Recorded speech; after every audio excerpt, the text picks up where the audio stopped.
আসসালামু আলাইকুম প্রিয় দর্শক, আজ আমরা আপনাদের নিয়ে যাব জর্ডানের ধুধু মরুভূমির এক অবিশ্বাস্য গল্পে। একটি গাছ, যে গাছ শুধু গাছ নয় বরং আমাদের প্রিয় নবী হযরত মুহাম্মদ সাল্লাল্লাহু আলাইহি সাল্লামের এক জীবন্ত মুজিজা। এটি সাহাবী গাছ। আজকের ভিডিওতে আমরা জানাবো এই গাছের ইতিহাস, এর তাৎপর্য এবং কেন এটি আজও মানুষের হৃদয়ে বিস্ময় জাগায়। এই ভিডিওর শেষ পর্যন্ত আমাদের সঙ্গে থাকুন। তো চলুন শুরু করা যাক এই অসাধারণ গল্প। ছবিতে যে গাছটি দেখছেন এটি কোনো সাধারণ গাছ নয়, এটি প্রায় 1500 বছরের পুরনো এবং এর নাম সাহাবী গাছ। কেন এই নাম? কারণ এই গাছটি আমাদের প্রিয় নবী হযরত মুহাম্মদ সাল্লাল্লাহু আলাইহি সাল্লামের সঙ্গে সরাসরি যুক্ত। এটি জর্ডানের সাফা মরুভূমিতে অবস্থিত, যেখানে এটি আজও সবুজ পাতায় শোভিত। এই গাছকে বলা হয় একমাত্র জীবিত সাহাবী গাছ, কারণ এটি নবীজির জীবনের একটি বিস্ময়কর ঘটনার সাক্ষী। জর্ডানের বাদশাহ দ্বিতীয় আবদুল্লাহ এই স্থানটিকে পবিত্র স্থান হিসাবে স্বীকৃতি দিয়েছেন এবং এখানে বিশেষ দিনগুলোতে হাজারো মানুষের ভিড় করেন এই গাছ দেখতে এবং নামাজ আদায় করতে।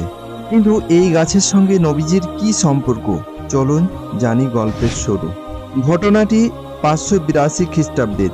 তখন আমাদের প্রিয় নবী হযরত মুহাম্মদ সাল্লাল্লাহু আলাইহি সাল্লাম এর বয়স মাত্র 12 বছর। তিনি তার চাচা আবু তালিবের সঙ্গে বাণিজ্যের উদ্দেশ্যে মক্কা থেকে শাম অর্থাৎ সিরিয়া যাচ্ছিলেন। পথে তারা জর্ডানের একটি মরুভূমিতে পৌঁছায়। সেখানে ছিল শুধু উত্তপ্ত বালু আর রোদ, কোনো ছায়া বা গাছ ছিল না। ক্লান্ত হয়ে নবীজি ও তার চাচা একটি পাতাহীন প্রায় মৃত গাছের নিচে বিশ্রাম নিতে বসেন। আর তখনই ঘটে এক অলৌকিক ঘটনা। আল্লাহ তাআলার ইশারায় সেই শুকনো গাছ হঠাৎ সবুজ পাতায় ভরে ওঠে। গাছটি ছায়া দিয়ে নবীজিকে নিরাপদ আশ্রয় দেন। এই ঘটনা দেখে দূরে থাকে একজন খ্রিস্টান পণ্ডিত জার্জিস ওরফে বুহাইরা অবাক হন। তিনি বলেন, আমি এতদিন এখানে আছি, কেউ এই গাছের নিচে বসতে পারেনি এবং এটি ছিল পাতাহীন। কে এই বালক?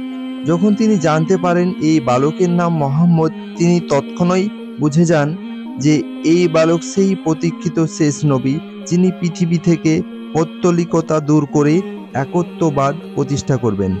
এই গাছ শুধু একটি মুজিজার সাক্ষী নয়, এটি ইসলামের ইতিহাসে একটি জীবন্ত নিদর্শন। আজও এটি জর্ডানের সাফা মরুভূমিতে সবুজ পাতা দিয়ে দাঁড়িয়ে আছে।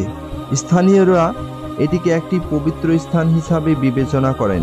এখানে মানুষ নামাজ পড়েন, দোয়া করেন এবং আল্লাহর কুদরতে প্রতি শুকরিয়া আদায় করেন। জর্ডানের সরকার এই গাছকে বিশেষভাবে সংরক্ষণ করে।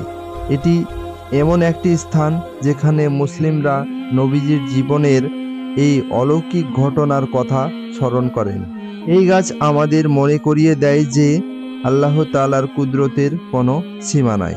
এই গাছ শুধু একটি গাছ নয়, এটি একটি ইতিহাস, একটি সাক্ষ্য, নবীজির জীবনের এক অমূল্য স্মৃতি। প্রজন্মের পর প্রজন্ম ধরে এই গাছ ইসলামের আলো বহন করে চলেছে। এই গাছ এক নবী, এক ভবিষ্যৎবাণীর ইতিহাসের পাতায় অমর হয়ে রইল। সাহাবী গাছ। আজকের ভিডিও কেমন লাগলো কমেন্টে আপনার মতামত জানান।